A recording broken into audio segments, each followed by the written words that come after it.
I know y'all are probably tired of me having Serena and Naomi in the title of my videos, but you're gonna have to keep dealing with it for at least 2 more times.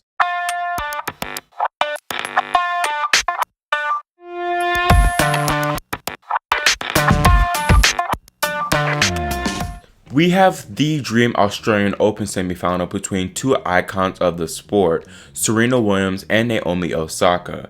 Naomi was the first woman to advance, beating Su-Wei Hsieh 6-2, 6-2. Osaka was just too good here, although Hsieh didn't play her best and made too many unforced errors. I think she was a bit nervous, this being her first major quarterfinal match, because in the past on hard courts, she's pushed Osaka to the limit each time. The world number 3, although, is a more improved player now, and I actually did have her winning in straights.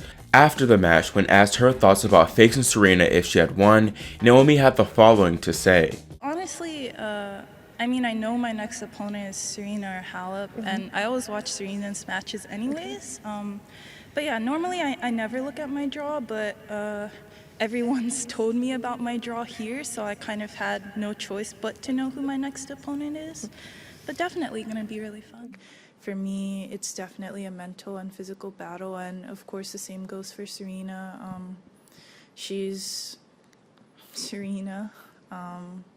Someone that I feel really intimidated when I see her on the other side of the court, but yeah. I think it's interesting how Naomi says that she's still intimidated by Serena because she said the same thing about Garbiñe Muguruza, but she didn't play like it at all. So I'm not sure if she truly is overawed by Serena because ultimately she does just fine. Now speaking of the 23-time Grand Slam champ, Serena Williams is into her 9th Australian Open semifinal, beating Simona Halep 6-3, 6-3. Serena played a great match, and that first set was probably her best of the tournament thus far, coming up with awe-inspiring shots to frustrate the Romanian. She had a bit of a wobble in the second, however, looking very tight and going down an early deficit of 1-3, being broken twice. Able to problem solve though, Williams battled her way out of the hole, winning 5 consecutive games to get her revenge for that Wimbledon final. I was very nervous about this match. I knew Serena of course could win, but Halep did have an advantage because of playing all her matches during the night, where Serena played all of hers during the day.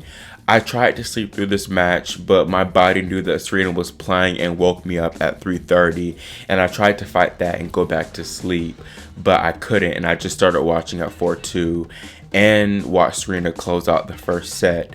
In the second set, I watched the first game where she had many opportunities to get that early break, but she made some really poor unforced errors and was unable to close. There I was having Azarenka US Open semifinal flashbacks from last year, and after she lost the first point of the second game of the second set, I turned it off because I wasn't trying to sit and watch a potential heartbreaking match.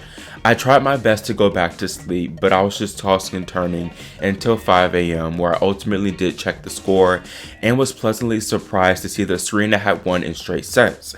I immediately went to watch the replay of the second set and was thoroughly impressed with how well Serena was able to fight and claw her way back from the deficit. I guarantee you if this match was played last year, Serena would have dropped the second set and likely the third. Another difference from 2020 is of course her fitness and movement.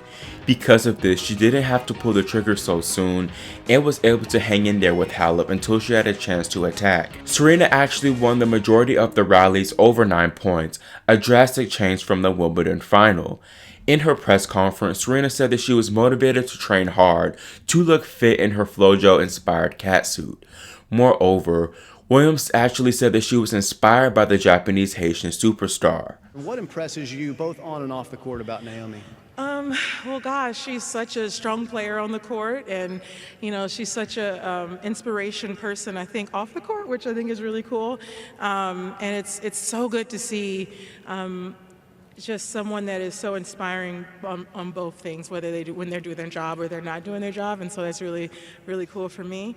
And yeah, I've been watching her, and I'm sure she's been watching me, and so I feel like this is such a good opportunity for me just to keep doing my best as the first Grand Slam of the year for me, and had an incredibly long, arduous off season, and so I'm really happy with, honestly, every win that I get. Serena also called this match the best of the tournament thus far, and I told her, I said, ma'am, Sabalenka will be your 2015 Australian Open Muguruza-esque match, and Halep will be your Sibakova one, winning in straight sets.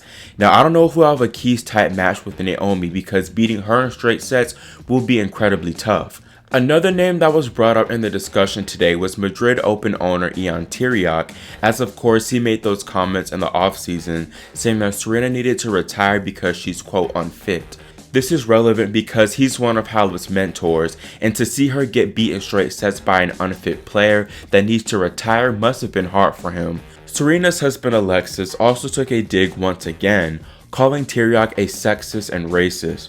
Moving to more lighthearted content, Alexis Jr. Olympia has started her early preparations for the Australian Open 2036, practicing with Serena's coach Patrick Mouratoglou. Olympia started taking tennis lessons late last year and even helped her mom prepare for her run down under. Also, after beating Halep, Serena matches her highest ranking post-pregnancy at number 7.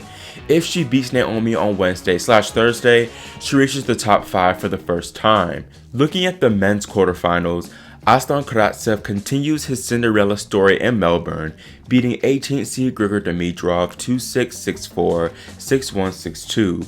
Dimitrov did suffer from a back injury in the middle of the third set, but Karatsev, like he's done all tournament, took full advantage, soaring to the finish line.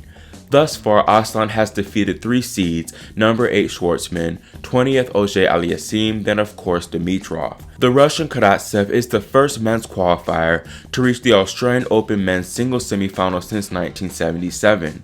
Moreover, he's the first ever player in the Open era to reach a Grand Slam semifinal on his main draw debut. He was ranked 253rd before the pandemic and is currently 114th in the world. He's now sitting at 42 in the live rankings, set to make his top 50 debut next Monday. What an incredible story. His story continues against world number 1 Novak Djokovic, who battled past a tricky Alexander Zverev 6-7, 6-2, 6-4, 7-6. Zverev was actually up 5-3 in the first set and had multiple set points, but had to wait until the tiebreaker to finish it. Djokovic dominated the second set, only dropping 2 games, but it was Zverev who got the early lead in the third, going up 4-1. During the 5th game of that set, Djokovic smashed his racket, relieving some of that built-up tension.